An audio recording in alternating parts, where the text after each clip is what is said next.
बिहार में 11 नवंबर को दूसरे चरण की वोटिंग होनी है। इससे पहले बीजेपी ने दलित वोटों को अपने पाले में लाने के लिए खास रणनीति बनाई है।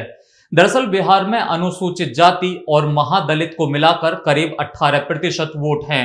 ये एक बड़ा वोट बैंक है जो 100 से भी अधिक विधानसभा सीटों पर बड़ी भूमिका निभाता है। खास बात यह है कि बीजेपी ने अपनी रणनीति में बहुजन समाज पार्टी को भी ध्यान में रखा है। दरअसल उत्तर प्रदेश से लगती बिहार की 20 विधानसभा सीटों पर बीजेपी की खास नजर है। पश्चिमी चंपारण, गोपालगंज, सीवान, सारण, भोजपुर, बक्सर और कैमूर जिले की इन विधानसभाओं को लेकर रणनीति तैयार कर ली गई है। ये जिले यूपी के देवरिया, कुशीनगर, महाराजगंज, गाजीपुर, चंदौली, बलिया और सोनभद्र से लगते हैं।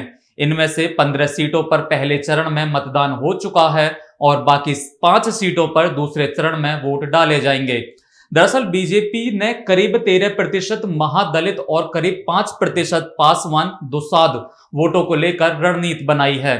पिछले विधानसभा चुनाव में चिराग पासवान अलग चुनाव लड़े थे, इस वजह से दलित वोटों का बिखराव हो गया था। इस बार बीजेपी ने करीब 12% महादलित वोटों को एकजुट रखने की रणनीति पर काम किया है।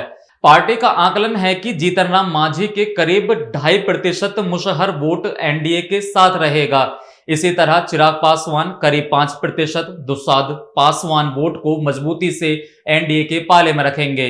दलित वोटों को लेकर बीजेपी की नजरें मायावती पर भी टिकी हैं। बीएसपी ने सभी 243 सीटों पर अपने उम्मीदवार उतारे थे, लेकिन बड़ी संख्या में नामांकन रद्द होने से अब लगभग 190 उम्मीदवार ही बचे हैं।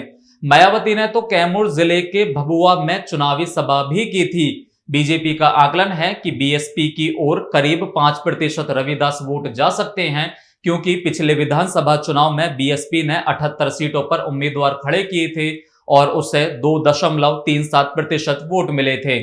बीएसपी ने चैनपुर सीट भी जीती थी। हालांकि बाद में विधायक मोहम्मद जमाल खान जेडीयू में शामिल हो गए थे। करीब 30 सीटों पर बीएसपी दूसरे या तीसरे नंबर पर रही थी। खासतौर से पश्चिम बिहार के सीमावर्ती इलाकों और कैमूर, रोहतास, आरा, बक्सर आदि जगहों पर बीएसपी की पकड़ साफ दिखी थी। ऐसे में इस बार बीएसपी का अलग और अकेले लड़ना रणनीतिक तौर पर एनडीए को फायदा पहुंचा सकता है।